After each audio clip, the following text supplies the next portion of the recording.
Bab 4109 Melarikan diri. Dengan teriakan aneh, iblis hitam mengulurkan tangannya yang berdarah dan memegang wajah Arsoli.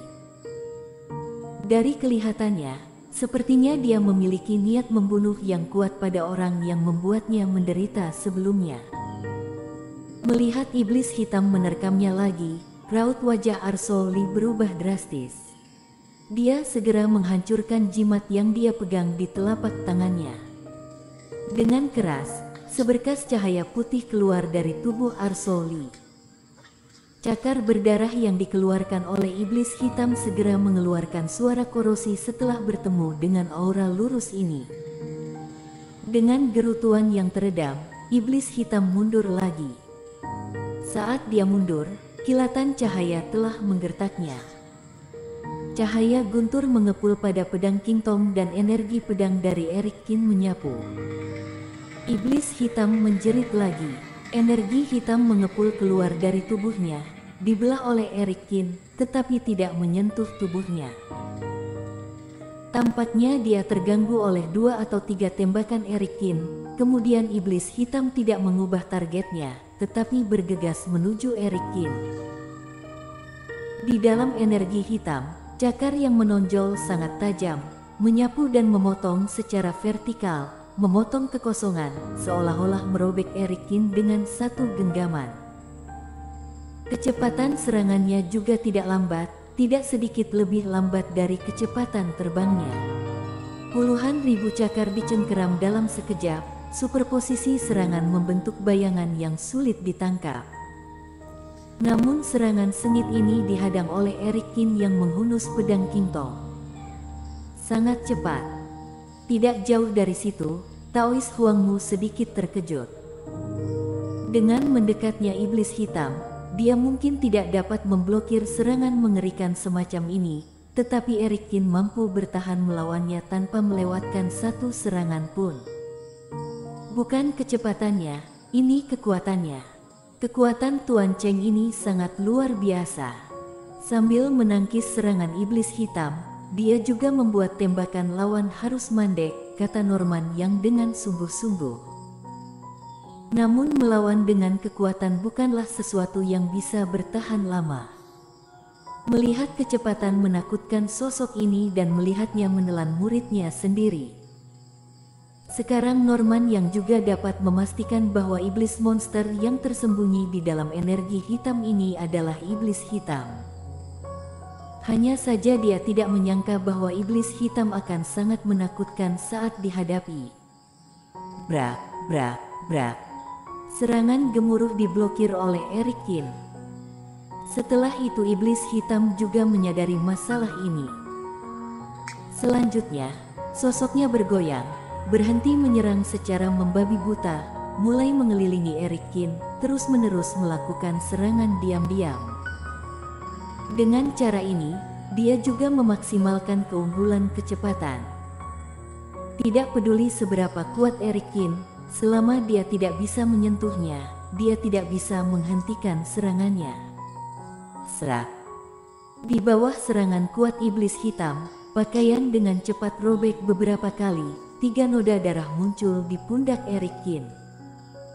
Dia cukup cepat dan memiliki pikiran yang cepat. Erik Kin menyipitkan matanya dan dengan cepat mundur. Baru saja, cakar tajam sosok ini telah menyentuh kulitnya sendiri. Jika bukan karena tubuh Taois yang ditempa oleh tubuh Raja Qin cukup tangguh, itu tidak akan sesederhana meninggalkan beberapa bekas tadi. Dengan teriakan, iblis hitam membuat pukulan, tetapi dia tidak ingin menyerah begitu saja pada Erik Kin. Kabut hitam bergetar dan menyerbu ke arah Erik Kin lagi. Dengan keras, cakar tajam itu menghantam pedang Kingtong Erik Kin lagi. Namun kali ini, iblis hitam menggunakan kekuatan menyelam untuk langsung menghilangkan kekuatan Erik Kin dan langsung meledakkan Erik Kin. Gawat! Melihat Erik Kin terbang turun dari langit, menghancurkan lubang besar di tanah dan mengirimkan debu ke seluruh langit, ekspresi Norman Yang dan Taois Huangmu berubah pada saat bersamaan. Keduanya sekarang berjuang untuk berurusan dengan puppet yang berkerumun. Tidak ada cara untuk membantu Eric Kin dari pinggir lapangan. Namun sekarang sepertinya Eric Kin bukan tandingan iblis hitam. Ketua Sekte Yang, jika tidak berhasil, ikuti saja rencanaku saja, kata Taois Huangmu dengan suara rendah. Norman yang ragu-ragu, ekspresinya berkedip beberapa kali. Jangan ragu, atau jika anak ini habis, kita semua akan mati juga, kata Taois Huangmu mendesak. Ikut saranmu.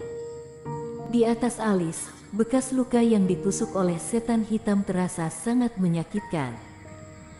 Norman yang akhirnya mengambil keputusan. Perisai Xuanbing terangkat. Saat Norman yang mengulurkan tangannya sedikit, cahaya Reiki berkedip di perisai Xuanbing. Aura dingin menyebar dengan liar, melonjak ke sekeliling. Lapisan es yang tebal langsung mengembun di tanah. Puppet yang menyerang itu juga diselimuti embun beku, kecepatan mereka sangat berkurang. Teman seiman, monster ini benar-benar terlalu kuat. Aku akan menyerah dengan harta karun istana ini.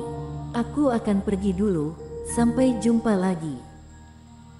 Setelah meninggalkan sepatah kata itu, Norman yang segera memimpin orang-orang Sekte Sanyang dan berlari menuju istana bawah tanah tanpa menoleh ke belakang.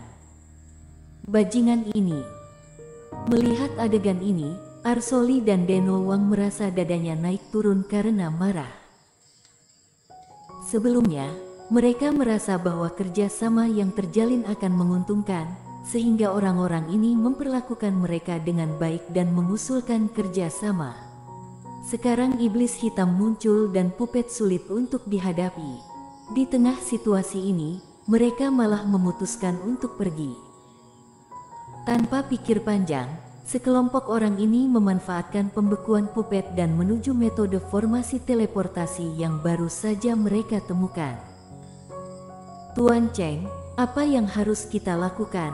Apakah kita ingin pergi dari sini? Tanya Arsoli. Pergi. Eric Kin terbang keluar dari lubang, dengan kilatan tekad di matanya. Pada titik ini, mustahil baginya untuk ditakuti oleh iblis monster yang menyembunyikan kepalanya dan memperlihatkan ekornya. Apalagi dia masih memegang kunci Dewa Bintang di tangannya. Dia tidak bisa pergi begitu saja. Selain itu, iblis hitam ini tidak terlalu kuat sampai tidak bisa dilawan. Ben dan Benny, lindungi yang tetua. Dengan teriakan rendah, mata Eric Kin penuh semangat juang di hadapan iblis hitam yang menyerang lagi. Tidak masalah jika Norman dan yang lainnya pergi. Jika mereka ada di sini, sangat sulit bagi Eric Kin untuk menggunakan kemampuannya yang sebenarnya. Pedang Kintong di tangannya diayunkan lagi. Kali ini, cahaya mengalir pada perisai emas Eric Kin. Sepotong darah iblis diam-diam dituangkan ke dalam alur dan sepenuhnya disempurnakan oleh perisai emas. Ini adalah darah iblis klan Unggas. Ciri terbesar dari klan Unggas ini adalah secepat hembusan angin. Bekerja sama dengan langkah api langit, kecepatan Eric Kin meningkat seketika.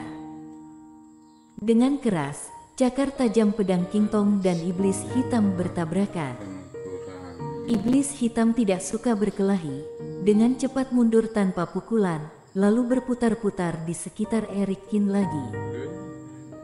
Segera setelah itu, tampaknya telah memanfaatkan kesempatan itu, tiba-tiba mengarah ke belakang kepala Eric Kin dan menembak lagi. Namun kali ini, pedang di tangan Eric Kin juga memblokir pukulan ini dengan kuat. Selanjutnya, pertahanan Eric Kin tidak bisa ditembus. Bagaimanapun iblis hitam mencari peluang untuk menembus pertahanannya. Arsoli dan Deno Wang juga sedikit terkejut melihat percikan api menyembur di udara dan menderu terus-menerus. Eric Kin berhasil menstabilkan situasi lagi. Serah. Serangan iblis hitam meleset berkali-kali, sosoknya mundur lagi, mendarat di gazebo. Mata merahnya terus berkedip, tidak tahu apa yang dia pikirkan saat ini. Eric Kin memegang pedang di satu tangan, tiba-tiba mengangkat tangan lainnya, mengaitkan tangannya ke iblis hitam. Langkah ini sama saja dengan provokasi. Kemarahan di mata iblis hitam menjadi semakin kuat. Dengan teriakan aneh, dia terbang lagi seperti katak. Eric Kin memblokirnya dengan pedang di tangannya dengan cara yang sama. 45 lubang ilahi dan cahaya melintas di tubuh. Bahkan jika iblis hitam menggunakan kekuatan tumbukan, itu tidak dapat mengguncang Eric Kin kembali seperti sebelumnya. Namun pada saat Eric Kin memblokir serangan iblis hitam, mata merah di dalam energi hitam terasa sedingin es. Bersambung.